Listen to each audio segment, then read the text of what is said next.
They didn't even look at me when they did it. My chair, the one I'd sat in since childhood, was pulled out from under me and slid toward her, my brother's wife. "Sit here," my mother said warmly. "You belong at the head of the table." And then, turning to me, "You don't." The laughter came soft at first, then sharper. My father smirking. My brother avoiding my eyes. The scrape of her chair legs replacing mine. I stood up. I didn't argue, I didn't beg, I simply walked out. Silence was my answer.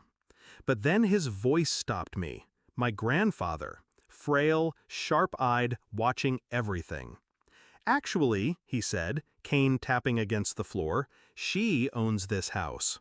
The room froze. They thought it was a joke. They had no idea what was about to unravel. I grew up at that table. Every meal, every argument, every holiday.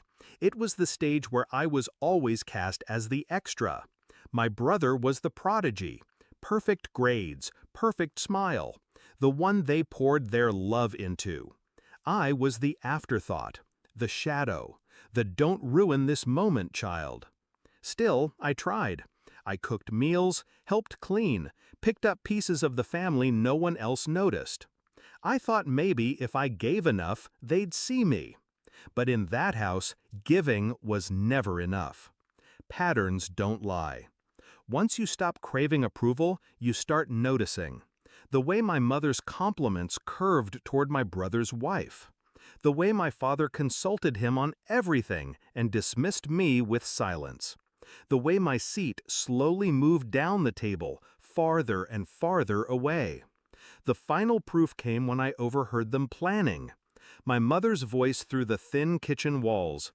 "This house will go to him, of course. She doesn't need anything. She's lucky we let her stay here at all." Lucky. Like oxygen was charity. Like my existence was a burden to be excused. That night I stopped waiting for their recognition. I started planning for their reckoning. My grandfather was the only one who saw.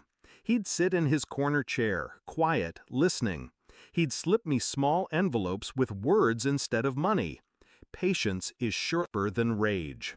I never understood until I saw the property deeds. The house was his, still in his name. And his will, carefully updated, had a single condition. It would pass to me alone. He never told the rest. He let them believe their fantasies. And I let them live in that delusion. Because when truth strikes, it cuts deepest through arrogance. I didn't gloat. I didn't warn. I prepared.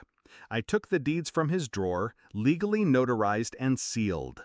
I secured my claim with a lawyer they didn't even know I had. I updated the locks, the titles, the accounts, all tied to me. And then I waited. I waited for the moment they would step too far. The moment their cruelty would finally expose itself in the open. It came the night they gave away my seat. When my grandfather spoke, silence hit the table like a storm. "She owns this house," he repeated. His voice didn't tremble. They laughed.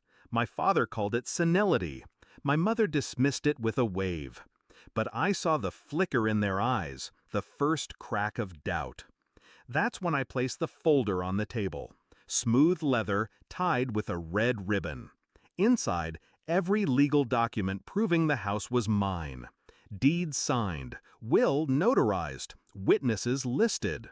Their forks clattered, their faces drained. My brother's wife looked around lost, like her chair had suddenly turned to ice beneath her.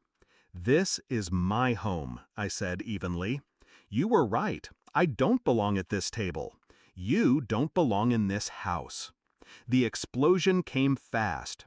My father's voice thundered. My mother shrieked. My brother demanded fairness. But fairness had never lived here, and I had already prepared the final blow. I stood, calm, as I revealed the letters. My grandfather's own handwriting bequeathing everything to me. Not out of pity, but justice. Every word damning their neglect, their cruelty, their blindness. I watched them read. watched their faces twist as they realized it wasn't just the house, it was the land, the accounts, the legacy they thought was theirs. All mine. And my grandfather, silent in his chair, gave me the smallest nod, the last blessing he ever gave. They left that night, some shouting, some crying, some begging. But they left. The table stayed. My chair returned to its place.